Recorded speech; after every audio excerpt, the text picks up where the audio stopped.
Bonjour, aujourd'hui je vais vous parler de la supériorité sexuelle des femmes.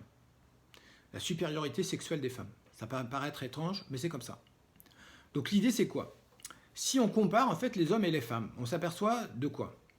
Que par exemple, on n'est pas du tout identiques et égaux dans la sexualité en fait.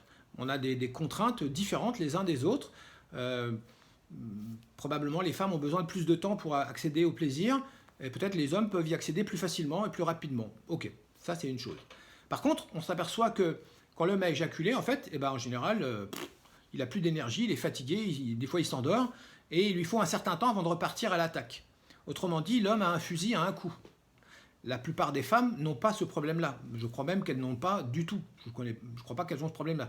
On peut en avoir d'autres, chacun peut en avoir les siens d'ailleurs, mais pas ça. Ça veut dire qu'une femme peut jouir plusieurs fois. 2 fois, 3 fois, 4 fois, 5 fois, 6 fois, 7 fois, 8 fois, de suite. Il n'y a pas de limite. C'est ce qu'on appelle les femmes multi-orgasmiques.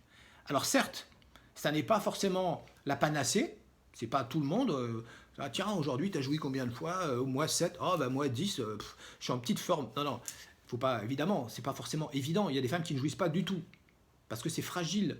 Mais il n'empêche que les femmes ont une puissance sexuelle supérieure à celle des hommes. Voilà.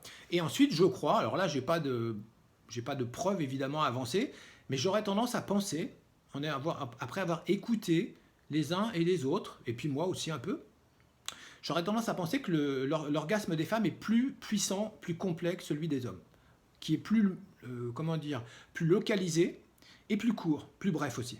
Voilà.